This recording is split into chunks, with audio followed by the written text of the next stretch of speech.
Accident था NPR, और NPS के बाद में दूसरी दुर्घटना हो गई है यूपीआर। तो जैसे तमाम संगठन जो है, जैसे पहले चारण या भाट कवि हुआ करते थे कि वो अपने राजा महाराजाओं का जो है चरण वंदन किया करते थे, उनकी प्रशंसा में बड़ी बड़ी कविताएं लिखा करते थे। और ये काल तब आया है जब हमारा देश जो है छोटे छोटे टुकड़ों में बढ़ गया था, मतलब छोटी छोटी रियासतें हो गई थी। उसको इतिहास में राजपूताना काल के नाम से जाना जाता है। तो तब क्या हुआ था, चारण और भाट कवियों की संख्या बहुत ज्यादा बढ़ गई थी। उनको मतलब उनका समझ लीजिए राज्य 10 किलोमीटर भी नहीं होगा, उनको मतलब विश्व विजेता तो क्या क्या उनको कहते थे, और उनको असरखियां मिलती थी उसके बदले में। एक कविता लिखते थे, उसके बदले में कुछ उनको पारितोषिक मिलता था। उसी चक्कर में वो राजाओं का जो है गुणगान किया करते थे। उनको अच्छे बुरे और प्रजा के दुख और कष्ट और समस्याओं से मतलब नहीं होता था। ठीक ऐसे ही कुछ इस समय चल रहा है कि कुछ ऐसे ऐसे हमारे और आपके बीच के कर्मचारियों के बीच के संगठन हो, चाहे शैक्षणिक संगठन हो या रेलवे के संगठन हो, वो क्या करते हैं कि अभी तक एनपीएस का गुणगान कर रहे थे, अब जब सरकार यूटर्न ले लिया, यूपीएस की बात कर रही है, तो अब यूपीएस का गुणगान करते नहीं अखाते हैं।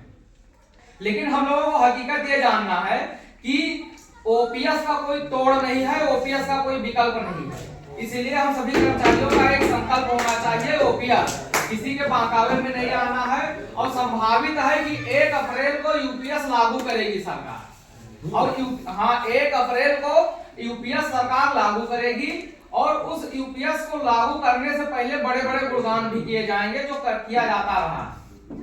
लेकिन अगर इतनी ही अच्छी है तो एक ही बात बंधु जी कहते हैं कि अगर ओपीएस इतनी ही अच्छी है तो ओपीएस सबसे पहले मानवीयों को मिलना चाहिए। एनपीएस या यूपीएस जो भी है वो सबसे पहले मानवीयों को मिलना चाहिए। वो लोग सबसे ज्यादा सेवा करते हैं, जो सांसद और विधायक हैं वो सबसे ज्यादा सेवा करते हैं। भाई हम लोगों की ड्यूटी 8 घंटे 10 घंटे 12 घंटे है, और उनकी ड्यूटी 24 घंटे है। तो वो 24 घंटे समाज की और देश की सेवा करते हैं, तो सबसे पहले उनको एनपीएस और यूपीएस ले लेना चाहिए। तो ये सारी चीजें हैं। 1 अप्रैल को संभवतः काला दिवस भी मनाया जाए, और ये रैली उस दिल्ली रैली की तरह होगी। ये रैली दिल्ली में ही होगी, जो एक बार कार्यक्रम हुआ था दिल्ली में। तो हाँ, 2 अक्टूबर को दिल्ली में कार्यक्रम हुआ था, और उस कार्यक्रम का ऐसा नहीं है कि कोई प्रभाव ना पड़े। उस कार्यक्रम का ही प्रभाव पड़ा है कि यूपीएस लागू हुआ है, और सरकार कहीं ना कहीं सोच विचार कर रही है। और दिल्ली में चुनाव से पहले सरकार ने 8वें वेतन आयोग की घोषणा भी कर दी है। तो जो भी होता है, जैसे देखिए राजनीति से कोई दूर नहीं रह सकता, चाहे वो किसान हो, मजदूर हो या कर्मचारी हो। राजनीति मतलब होता है, जो मुझे समझ में आता है कि राज्य की जो नीतियां हैं, तो जो राज्य की नीतियां हैं, जैसे सरकार के पास तमाम जासूसी खुफिया संगठन है, वो काम कर रहे हैं कि पब्लिक को चाहिए क्या क्या, डिमांड है पब्लिक की, किस प्रकार की सोच है पब्लिक की, उस हिसाब से सरकारें काम करती हैं, उस हिसाब से योजनाएं आती हैं। जो मुझे लगता है जिस तरीके से हो सकता है, सरकार कर्मचारियों को या जो भी किसान मजदूर हैं सोचती है कि हाँ जिसमें सरकार को फायदा नजर आता है उन चीजों को वो करती है। तो ये है कि ओपीएस का कोई विकल्प है नहीं, ओपीएस ही विकल्प, ये समझ लीजिए सबसे रामबाण वही दवा है ओपीएस। तो ओपीएस पे ही हम लोगों को काम करना है, किसी के बहकावे में नहीं आना। ये हमने कहा था कंसंट्रेशन बनाने के लिए। मेन मुद्दा है 4-5 लाइन और 4-5 लाइन में, क्योंकि ओपीएस हम लोगों की बुढ़ापे की लाठी, वाकई बुढ़ापे की लाठी।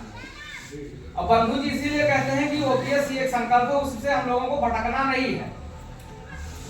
और एकदम मान के चलिए कि ओपीएस लागू हो जाएगी और यही सरकार लागू करेगी, ये भी मान के चलिए।